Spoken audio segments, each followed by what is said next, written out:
G'day everyone, welcome back to another heavy metal diecast video review, and today we've got one from, Falcon Models, as you can plainly see there.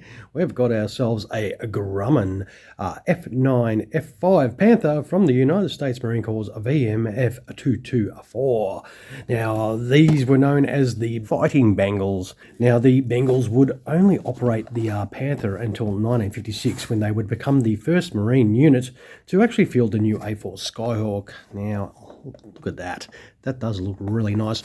Obviously, Falcon Models no longer are making models. Oh shit, this is sealed. Let's have a little look.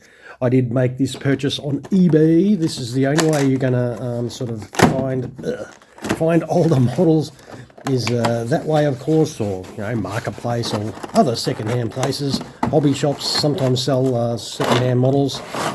Alright, that does look awesome. So you do get a little baggie that does have the little gear bay doors and some wheels and stuff like that, so that'll be fun to put on. You also do get the normal stand, which is this thing right here. Very straightforward, it's just two pieces. It is all plastic construction. Alright, let's get this open. Really? Yep, really. So as you can see, brand new model for the age, which is pretty cool.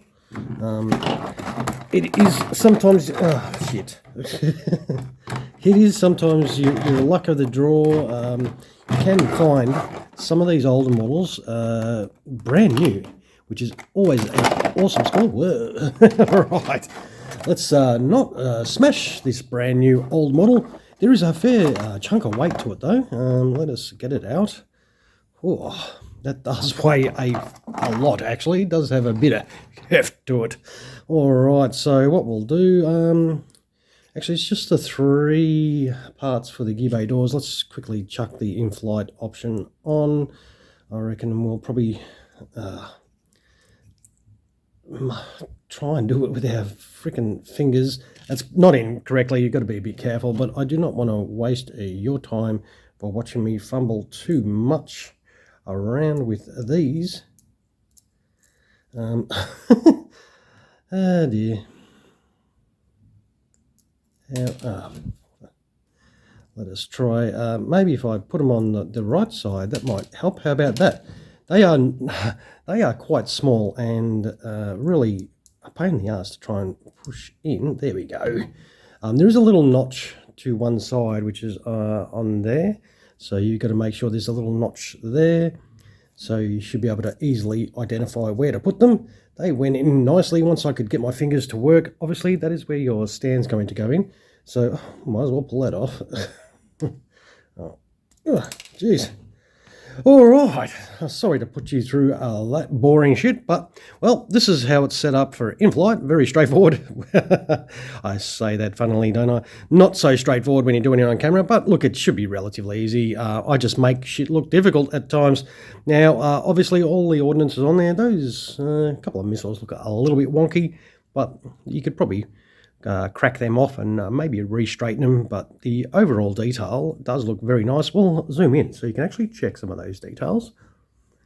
And the missiles themselves are just pretty much predominantly silver with a little bit of a colour on the tip.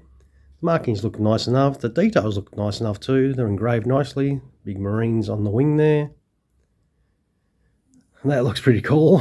It's got all the guns in the nose there as well.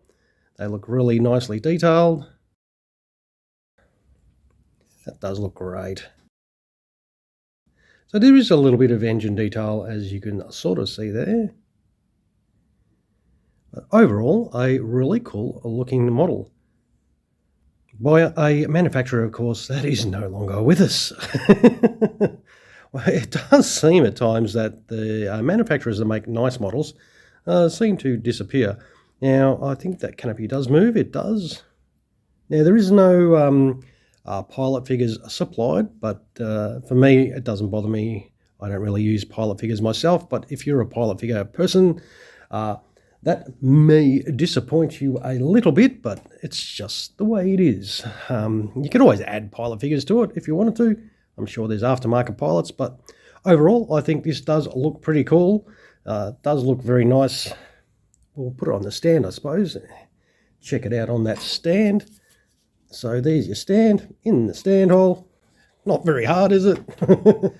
That's what she said.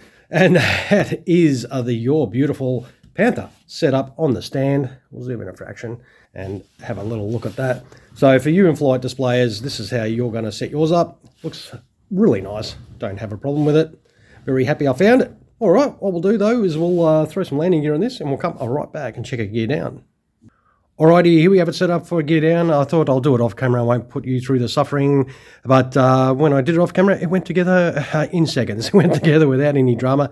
Now, your main wheels are a complete unit. You just drop straight in. You put your stand cover back in there, of course. Now, the nose wheel's probably the most complicated part because it's got two gear bay doors there that you put in. Then your nose wheel are right in there.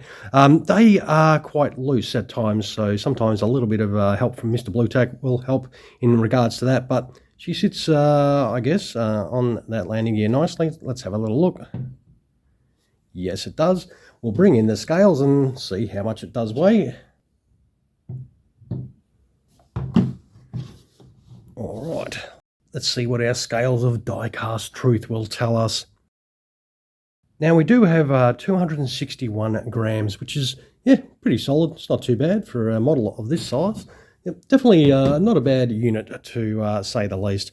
All right, we'll wind up the video. I'll do the usual, take photos of this, throw them on at the end. Don't forget to like if you found the video helpful. Drop a comment below as per usual. And of course, always feel free to punch that subscribe button if you have yet to do that.